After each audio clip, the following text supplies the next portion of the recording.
Hello friends, आज हम एक इंटरेस्टिंग मेडिकल नेग्लिजेंस टॉपिक के बारे में बात करेंगे, जिसमें इशू जो रिलेटेड था वो टीबी के ट्रीटमेंट से रिलेटेड था।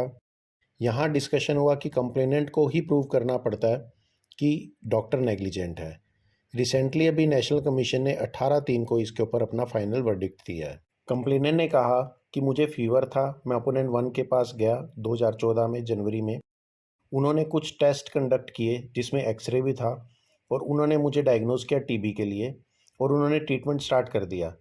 ट्रीटमेंट जैसे ही स्टार्ट किया मुझे अनईजीनेस होने लगी, लेकिन डॉक्टर ने बोला ये ट्रीटमेंट आपको लेना पड़ेगा। मैं लेता रहा और मुझे फिजिकल और मेंटल वीकनेस होती गई और मेरी स्किन भी डार्क होती गई। बाद में मुझे दिक्कत ज़्यादा हुई तो मैं सिविल अस्पताल में गया, उन्होंने एक्सरे कराया। उस एक्सरे में कोई टीबी नहीं था। मैं कंफर्म करने के लिए मेडिकल कॉलेज गया, उन्होंने भी एक्सरे कराया, वहाँ पे भी उन्होंने कहा कि ये टीबी नहीं है। लेकिन बिना टीबी के मुझे दवाइयाँ दी गई जिसके कारण मुझे ये इफ़ेक्ट हुए, इसलिए ये नेग्लिजेंसी है और इसने कंपनसेशन 30 लाख के लिए केस फाइल किया। डिफेंस में डॉक्टर ने कहा कि पेशेंट को बहुत ही सीवियर कफ थी 6 महीने से। मैंने इनिशियली एंटीबायोटिक, कफ सिरप और एंटी एलर्जिक मेडिसिन दी और कुछ टेस्ट कराए। जब पेशेंट 5 दिन बाद मेरे पास आया, वो रिलीव नहीं था और एक्सरे में एक लीजन था राइट साइड में। तो एक्सपीरियंस के हिसाब से और उसको वेट लॉस और फीवर की भी हिस्ट्री थी, जो सब सजेस्ट कर रहे थे कि ये टीबी भी हो सकता है। तो मैंने एटीटी ट्रायल स्टार्ट किया।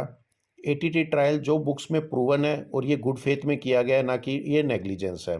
एटीटी ट्रायल से रिलेटेड कुछ पब्लिकेशंस भी कोर्ट को इन्होंने प्रेजेंट की। स्टेट कमीशन ने नोटिस किया कि ये कंप्लेनेंट की ड्यूटी है कि वो प्रूव करे कि डॉक्टर्स गलत हैं। जस्ट आपने कंप्लेंट कर दी कि नेग्लिजेंस है इज़ नॉट ए प्रूफ कि डॉक्टर नेग्लिजेंट हो गया। डॉक्टर यहाँ पे सारे लिटरेचर प्रोवाइड कर रहा है जो वो दिखा रहा है कि मैंने एज पर लिटरेचर किया है। तो इन्होंने कहा कि डॉक्टर नेग्लिजेंट नहीं है और केस को डिसमिस कर दिया। अग्रीव्ड होकर कंप्लेनेंट ने फाइल नेशनल कमीशन में अपील की। नेशनल कमीशन ने देखा कि कोई भी कंप्लेनेंट को जो प्रॉब्लम हुई है, जैसे वो कह रहा है वीकनेस हुई मेंटल एंड फिजिकल, ये किसी भी रॉन्ग मेडिसिन से नहीं हुई। ना कंप्लेनेंट प्रूव कर पाया कि ये किसी मेडिसिन का साइड इफेक्ट है या उसके कारण है। तो ऐसे में जस्ट कंप्लेनेंट के बोलने पे कोई भी रिलीफ ग्रांट नहीं किया जा सकता। कंप्लेनेंट फेल हुआ है कि वो कैसे प्रूव करे कि डॉक्टर ने स्टैंडर्ड मेडिकल प्रैक्टिस से डेविएट हुआ है, तो इन्होंने अपील को रिजेक्ट कर दिया। टेक होम मैसेज की बात करें फ्रेंड्स, तो कभी भी मेडिकल नेग्लिजेंस होती है तो ये कंप्लेनेंट को प्रूव करना पड़ता है कि ये मेडिकल नेग्लिजेंस हुई है, यहाँ पे ये कमियां डॉक्टर ने की है।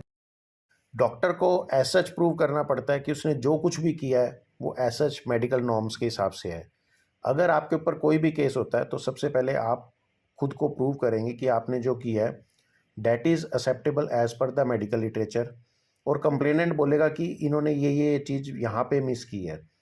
अगर कंप्लेनेंट ये प्रूव नहीं कर पाता कि कहाँ पे डॉक्टर ने गलती की है और डॉक्टर ये प्रूव कर देता है कि मैंने जो कुछ भी किया है वो एज़ पर लॉ था, एज़ पर मेडिसिन था, तो डॉक्टर नेग्लिजेंट नहीं है।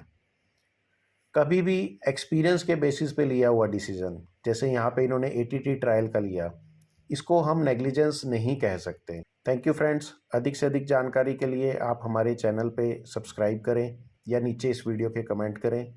इस वीडियो को अधिक से अधिक शेयर और सब्सक्राइब करो ताकि लॉ के वर्ड्स हर डॉक्टर को पता हो और वो प्रैक्टिस करते बिल्कुल भी ना डरे। Thank you friend.